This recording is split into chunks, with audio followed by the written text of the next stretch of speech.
Welcome to the Spectator's Creepy Tales. These are 3 tales that deals with bewitching. Please sit back, relax, and let the silence fill your abode. Now open your eyes. Tale 1. She said that she was a faith healer, but she was really a witch. No one dared to bother this neighbor. She was known in the hood as a woman to be feared. She was not to be trusted, for she invoked curses. I will call her Mary Scary, for she was a sight to behold. She was 4 feet tall, and she walked with a limp. Mary had a lazy eye, and she loved to study anyone within her gaze. She looked like Quasimodo, you know, the hunchback of Notre Dame. Some people called her Half-Eye, but not to her face. Mary thought that she was cute.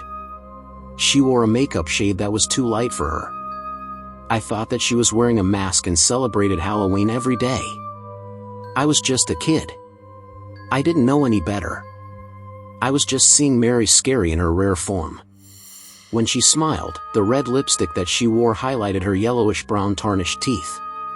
If you were to see her grin, you wouldn't want to buy a can of mixed nuts again. Not only was her appearance an eerie display of wickedness, but she emanated a diabolical presence that a demon would envy. Surprisingly, people sought her for advisement. Word on the street, Mary Scary taught how to cast spells, and she sold potions. If you wanted to do some harm to anyone without touching them physically, no problem. Mary had ways of affecting your enemies through the use of roots and occult practices. Now Mary lived in her home for about 30 years at that time, and her husband died under mysterious circumstances. She was rarely seen during the day, however, at night she was active. Everyone feared Mary Scary, and they had mad respect for her. No one dared to walk by her house or stand in front of it for fear of her curses. Residents in the area preferred to walk across the street from the witch's house. She was powerful in the occult, and no one wanted to mess with her. Furthermore, Mary did not like people parking in front of her house. Loitering was just a no-no in her eyes. The petite woman of terror would often speak out when strangers dared to park in front of her house. Now this is the story that made Mary Scary renowned in the neighborhood. Listen if you dare. Mary resided across the street from the neighborhood park. Every Saturday the guys would gather on the basketball court. The games were on and intense. There were no territorial issues, and teams would come from all around. Neighborhoods against neighborhoods was how they played. Or playing softball on the field beside Mary's spooky house was a summer pastime. It was a period when people gathered from all around. Local bands would play music in the park, while summer picnics were events of a lifetime. Yet everyone knew not to park their car in front of the woman who put the sin in sinister. Well, one day, a young man parked his car in front of Mary's house. He didn't know that it was forbidden. He was not aware that the residents feared this woman and left space in front of Mary's house to avoid conflict. He didn't live in the neighborhood, so what harm could it do? He was unaware that Mary would change his life too. After parking, the young man, along with his friends, exited the car. Mary came out and stood on the porch. She was furious that a stranger would try her. She waited for a minute, and then she confronted the young man. Young man, you can't park in front of my house. Gone now and move your car. The young man replied in a rude manner. What? Man, whatever, lady. Mary gave the young man a cold stare that could boil ice. Yet the young man was not moved by her gaze. He motioned to his friends to ignore the old woman. Come on, y'all. The young man and his friends disregarded the old woman. They started walking towards the basketball court. However, Mary perceived that the youth and his friends snubbing her was an act of disrespect. So, she repeated herself. She was now becoming furious. Young man, I said you can't park in front of my door. You got to move your car. Move it now. Soon a young man named Pookie, that lived in the neighborhood and knew a lot about Mary Scary, walked up. He had to warn the young man about her. But he had to find out what was actually going on. He didn't want to make assumptions. Hey Reggie. What's up? Nothing, but this old broad don't want me to park my car here. Her ugly self. Fear overwhelmed Pookie. He had a feeling that something bad was going to happen. He had to warn Reggie, so he suggested, "Reggie, I would do what she says. Nobody bothers her and I am proud to be this close to her house. Man, that woman scares me. Just move the car like she said." Well, she don't scare me. I'm leaving my car right here for easy access. The young man pompously stressed his point loudly as he sneered at Mary. "Man, don't do that. She probably heard you. I would reconsider if I were you." Pookie warned the guy, but he could tell that Reggie was not going to relent. Look, Pookie, why are you sweating me like this? She don't own the street. The streets are owned by the city. Why you so overprotective? Her kinfolk to you or something? The young man asked the ridiculous question and then he laughed. However, Pookie did not find his remark to be a joking manner. "I know you didn't form your lips to ask me that, Reggie. What's wrong with you, boy? No, she's not related to me. Are you crazy? Do I have any features like her?" The young man gave Pookie a cynical reply. "Well, your nose is kind of like hers." Pookie became angry. He felt insulted when the young man implied that he had a nose like Mary Scary. "I'm going to leave you here with her since I have a nose like her. If she wants to turn you into a hamster or make you jump like a frog, so let it be." No. Calm down, Pookie. I was just tripping, man. Don't be so sensitive. Yes, you were tripping. I'm just saying, people says that she is a witch, and she can make things happen to you. I will hate for her to do something to you or your friends. Man, ain't nobody scared of that little Oompa Loompa, man-face lady. I'm here to play ball. I'm not scared of no bent-up woman. She better go and take some medicine and leave me alone. After hearing the young man's remark, Pookie knew that there was no way that he could convince him to move his car. "Okay, Reggie. Man, it's on you. You have been warned." As they walked away, Pookie looked back at the old woman. He could see the anger on her grotesque face. He knew that she was going to do something to teach the young man a lesson. Mary Scary mumbled some words, but Pookie couldn't make out what she was saying. He turned away from her quickly because he wanted to avoid her gaze. Yet the young man who parked in front of Mary's door laughed and joked around with his friends. He had no idea that Mary was devising a plan to teach him a lesson. Old broad? Not afraid of the old lady? I'll fix that disrespectful lizard-looking young man. He's got pigeon legs and inverted feet. There's nothing wrong with the way I look. He don't understand natural beauty and I will not be insulted. He don't have to do what I said. From this moment, the car stays. That'll teach him. Mary Scary looked at the guys as they walked towards the basketball court and then she went into her house. She came back out and walked around the car dropping a powdery substance and humming a strange tune. Then she went back into her house. Later, when it was time for the young man and his friends to leave, Reggie's car wouldn't start. It was apparent that the old lady had done something to his car. It wouldn't budge and it appeared that Reggie would have to leave it in front of the old lady's house. Pookie noticed that Reggie and his friends were looking around the car. So he walked over to see what happened. "What's going on? She got you, huh?" The young man was furious. My car won't start.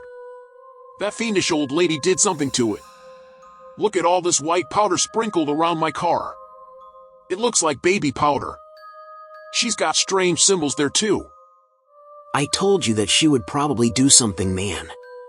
Pump the brakes on that, Pookie. Hey, old lady. What did you do to my car?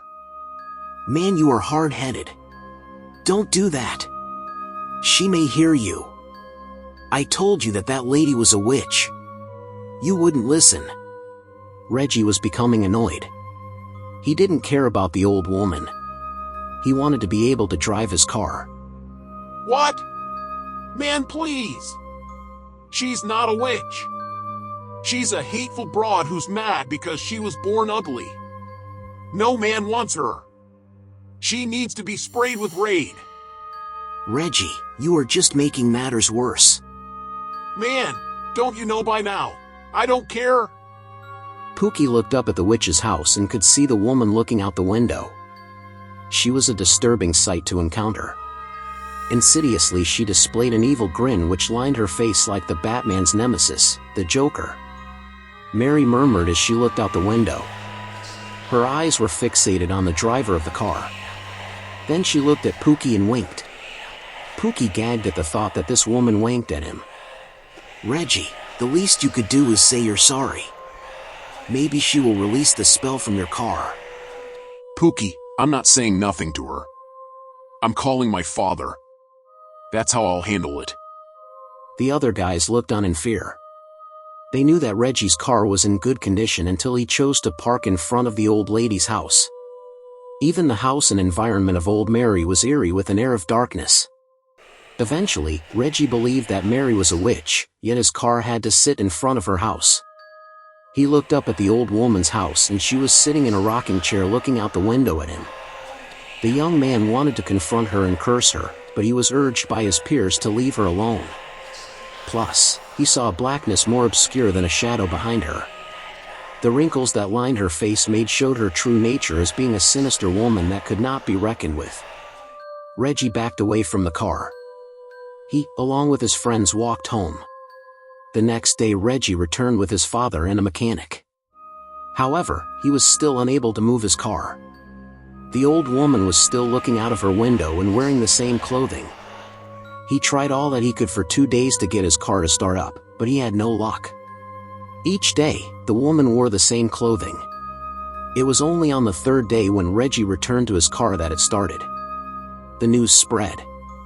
Since that incident occurred, no one ever dared to park in front of Mary Scary's house. She was feared by everyone. Yet when you look at the woman, you will notice that she is short and frail. Nevertheless, this old lady knew some tricks because her home was never burglarized, and no one ever saw visitors. Only some customers dared to venture into her home. Remember Reggie, the young man that once disrespected Mary and was unable to move his car for 3 days? Well, he now warns people of the consequences of parking in front of her house. So be polite and ask a neighbor it is okay to park in front of their door. Don't disrespect them, but be honorable. You never know if you may run into Mary Scary. She may stabilize your car or worse, immobilize you. Park safely. Tale 2. I worked in a nursing home facility near a beach. A lot of the patients were kind and seemed like family. It was an honor to work with the elderly who lived interesting lives and had lots of wisdom to depart.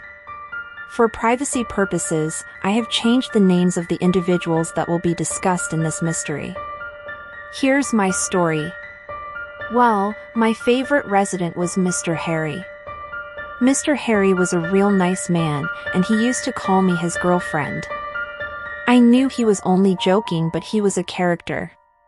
He was like the life of the party at the facility, for he made everyone laugh. Yet he was a no-nonsense type of man that was friendly and would lend a hand to anyone who needed help. Sadly, he was only to reside at the nursing home for rehabilitation reasons. So he was there on a temporary basis. Now there was also a woman who was a resident of the facility named Ms. Miralda Kimes. She would just watch me as if she was evaluating me. She trusted very little people, but somehow I gained her trust. Yet there was something unusual about Ms. Kimes. She liked making beaded jewelry and sharing it with others. However, she always wore what appeared to be dust at the center of her forehead. It almost looked like an eye to me. Ms. Kimes would always offer beaded jewelry to residents as well as staff. Most people thought that she was kind, but she seemed to be cunning to me. At times she had gotten a few of my coworkers reprimanded or fired because they would not place her necessities above all of the other residents' needs. Some people were reluctant about working with her, for she had a persnickety attitude. When I performed her care, I did not joke around with her. I did what I had to do and made sure that she didn't need further assistance. She studied not only the staff of the facility but the residents as well. She had a plan. Well, it turned out that Ms. Miralda heard Mr. Harry call me his girlfriend. He was only kidding. I noticed that she took a liking to him as well. One day she made a beaded bracelet just for him. He accepted the gift and thanked her. Then on another day, Mr. Harry went into the lunchroom and Miralda told him, "I got your food for you." He thanked her and sat down to consume his dinner. He talked with her because he was just that type of guy. He was sociable and cordial with everyone. Later, Ms. Miralda expressed to Mr. Harry how she felt about him. He informed her that he already had a girlfriend. She thought that I was his girlfriend. Then she added that an employee was not to be having relations with a resident. He assured her that I was not his girlfriend but that his lady lived in town. Ms. Miralda was disappointed. I later found out that she didn't take rejection well. Now the horror was about to unfold. Mr. Harry started experiencing terrible abdominal pains. Paramedics had to be called, and poor Mr. Harry was taken to the emergency room. Once he was taken to the hospital, he had to undergo emergency surgery. I was astonished to hear that his doctor discovered beads inside Mr. Harry's stomach. Unfortunately, these were beads from the bracelet that Ms. Miralda had given him. Even the physicians and medical staff was baffled as to how beads got into Mr. Harry's body without him ingesting them. Mr. Harry was in his right mind, and he would never consume beads. Later that day, I saw Miralda, and she had a circle of dust on her forehead again. I thought of the all-seeing eye, and I became afraid of her. She asked about Mr. Harry. She wanted to know of his whereabouts. Eventually, she heard that he was taken to the hospital, but she wanted to know more. She never found out what actually happened, or did she? Mr. Harry left the nursing home facility and moved in with family. He recovered, and the last I heard, he was doing well. After that incident occurred, I left that facility. I found a job closer to home. I refused to work at that facility as long as Miralda Kimes was residing there. I saw one of my former co-workers who still worked at the nursing home on the beach. She said that Ms. Kimes asked about me all the time. She wanted to know where I was because she wanted to make me a beaded necklace. I wasn't going to let that happen. This woman really wanted me to return to work for the facility. However, I think that she had other plans for me. Ms. Miralda died a year later from her illness. Her wheelchair is placed in a corner as an eerie reminder of the woman whose charms almost ended a man's life. I returned to the facility, but I refused to work in the room in which she died. Miralda was evil, and I did not want her spirit to follow me home. Of course, I had to cross 2 bridges to get to the facility, but I wasn't taking any chances. I always heard that the dead can't travel across the water, but I was not taking any chances. I believed that Miralda is still there in spirit. She is sitting in her room and waiting for me to return so she could give me that beaded necklace. This terrifying incident happened to my eldest sister, Sheila B. She actually worked with both patients, so she had a first-hand account of what occurred.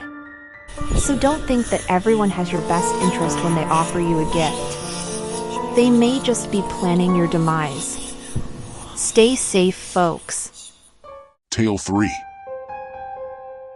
Sonny was told by his mother that when he moves to the new city, he is not to take money, jewelry, or items from anyone as gifts. Because the entire world believe in the supernatural and magic, some people are more diabolically inclined to do evil to others. When Sonny became an Uber driver, he picked up a man that informed him that he can make his every dream come true. All he have to do was give him his water bottle that he was drinking from. Sonny refused, so the man desired to leave him a tip. Haphazardly, Sonny receives the tip, and the man then say, "I'll see you soon." For some odd reason, Sonny doesn't put the money in his wallet. It is placed in his glove compartment. Later that day, Sonny was almost involved in a deadly car accident. Then he was nearly carjacked. However, he drove away, stunning the robber as he got away. He was already dealing with having an overdrawn checking account, and his rent was due as well. Then Sonny remembered what his mother told him about taking money from strangers.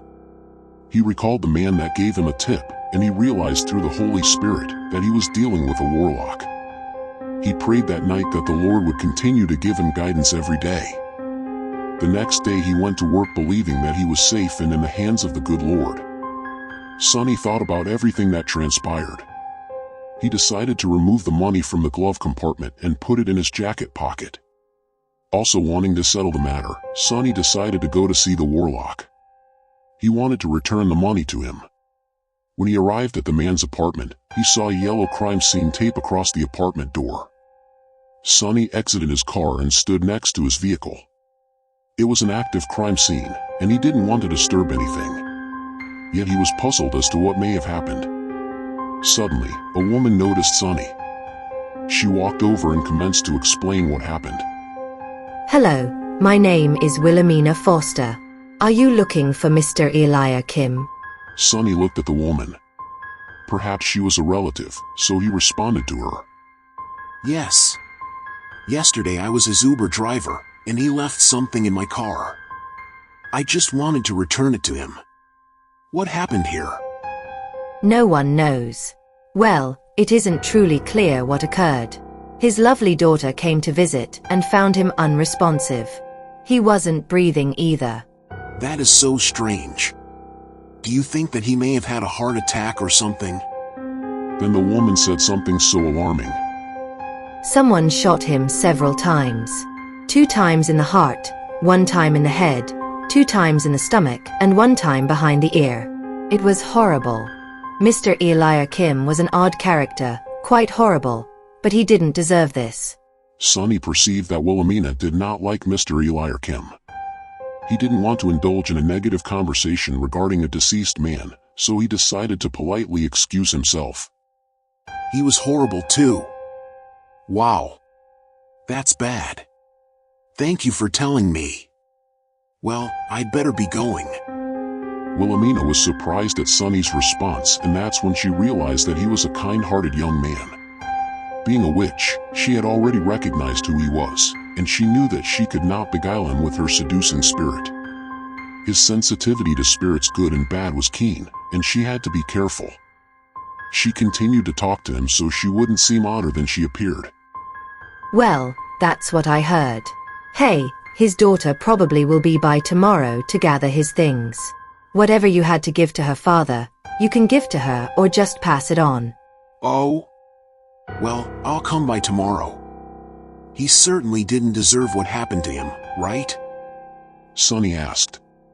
However, Wilhelmina looked at the covered body scornfully. Yet her response was quick and concise. Yes, he certainly didn't. Well, I'd better leave.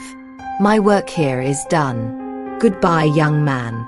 Goodbye, Ms. Wilhelmina. She was about to walk away, but she turned slightly. Looking over her shoulder, she addressed Sonny. Wait. We are at a disadvantage. Sonny was wondering what the strange woman was talking about. Her blatant disregard for the decedent was an indication to him that she knew more than what she was telling him. Yet he had to inquire of her comment. Pardon me? A disadvantage, you say? How is that? Then Wilhelmina responded with a hint of subtlety in her tone. You never told me your name. Sonny sensed that Wilhelmina was a weird lady, and he just wanted to get away from her. She was indeed creepy. Oh, I'm sorry. My name is Emerson, but people call me Sonny. Very good. It was nice talking to you, Emerson Sonny. Oh, and Sonny. When you were told as a child, by your parents, not to talk to strangers, you should take heed. Be careful. It was said that Mr. Eliakim practiced the black arts. It is a good thing that you are getting rid of whatever he gave to you. When you pass it on, you will be relieved from what problem that you may have incurred. The receiver will get a just reward. Here's a tip for you. Stay nice and your kindness will be rewarded. The tip Wilhelmina gave him was not in monetary value but advice. Now Sonny knew for sure that Wilhelmina was a bad person. How did she know about his previous conversation with his mother? Was she a witch or just psychic? Furthermore, he saw a dark cloud-like feature form hover over her. He had to get away from her. So he dismissed himself by gradually backing away. Okay. Will do. Thank you for the warning and the tip. I will take heed. Good. Wilhelmina smirked. Then she walked away humming a foreboding tune as she paced down the street in an odd manner. She didn't bend her legs when she moved. Yet she walked like a German soldier goose steps or a Prussian soldier's Steckschritt. Her head was erected like she was looking up and her arms seemed to be abnormally backwards. Robotic in her gait, this woman was an unusual sight to behold. Something was not right about her. She turned the corner, and Sonny saw her no more. What an odd woman. Out of curiosity, he looked online. He located the article that explained that a man was found fatally wounded in his apartment. There was no mention of gunshots or anything of that manner. The article was brief, and the reporter confirmed that as he gained more information concerning this crime, he would share in an update. Sonny was curious as to how Wilhelmina knew so much. Could she have been the person that unalived Mr. Eli or Kim? Sonny called his mother and told her of everything that happened. In return, she told her son that is why she warned him about taking gift money from strangers. The city where he resided was contaminated with idol worship and witchcraft. She told him to get rid of the money and he would not be affected by what happened to the warlock. The next day Sonny went to work. Over the course of the day he stopped at a convenience store. He got a few snacks and bottles of water. While approaching the counter to pay for the items, a young lady approached the register too. He recognized her as Whitney Douglas. She was a girl that he had a crush on in high school. She recognized him too. Is that you, Sonny? Yes, it is. You look great, Whitney. They embraced. So do you. How have you been? I'm great. Then Jeffrey, the rude cashier, wanted to end the conversation between the two. He wanted to clear the store, and the two reminiscing about old times was nagging him. So he asked Whitney, "Did you find everything that you were looking for, ma'am?" Whitney narrowed her eyes at the cashier. Then she turned and whispered to Sonny, That's an indicator to hurry up and get out of his line. He can be very rude. I don't know why the owner never fired him. Sonny looked at the impatient man and he agreed with Whitney. Yeah, I see. Wanting to impress her, Sonny decides to pay for her bill, but he left his wallet in the car. He reached into his jacket pocket and came across the money that the warlock gave him. He wanted to get rid of it by any means necessary. Hey, Whitney, let me pay for that. I can't let you do that. The cashier was becoming annoyed. "Well, one of you need to pay." Hold up, man. You need to calm down. Golly gee. I got you, classmate. It's my treat. Besides, I would like to talk to you some more, but not in here. The cashier scowled at Sonny, who paid for his purchases with money he gained from his tip. Yet he still had a few dollars left. After talking to his high school crush, they exchanged phone numbers, and they decided to meet for lunch. Because he still had to get rid of the money, Sonny looked around. He was just going to dispose of it in a nearby trash can. Then he noticed a man and woman looking in another trash can. They were unkempt and appeared to be hungry. Getting into his car, Sonny blew his horn, and he got their attention. The man urged the woman to go and see what he wanted. Sonny gave the homeless woman the remainder of his money. He felt that they would be greatly rewarded. A week later, he was eating lunch with Whitney, and she had some astonishing news. Hey, do you remember that obnoxious cashier that worked at Pablo's Mini Mart store on 5th Street? Yeah, what about him? He was fired, and the store manager is under investigation for selling narcotics. Plus, the police finally arrested a killer couple that was posing as homeless people. I always watch the news. You never know what is happening in your town. Sonny was flabbergasted. Those were the three people who he gave the tip money to. It's obvious that they were rewarded just as Wilhelmina mentioned. Sonny responded, but he was astonished by the news that he heard. I know that's right. You never know what is happening in your town. Sonny realized that the warlock placed a spell over the money for him. It's a possibility that Mr. Eliarkim intended for him to keep the money. He wanted Sonny's life, but his plan didn't work. He also purposed in his deceitful heart for Sonny to lose everything, and he gained much, including his life. However, through prayer and the Holy Spirit's warning, Sonny was able to survive a warlock's curse. To those who have a listening ear, be careful who you receive gifts or money from. It just may change your life. Thanks for listening to the top 3 bewitching tales from The Spectator. If you have any stories that you would like to send, please email me at spectatorscreepytales@yahoo.com. Remember that The Spectator is watching you to add a new collection. Please like, comment, and subscribe. I will like to hear from you.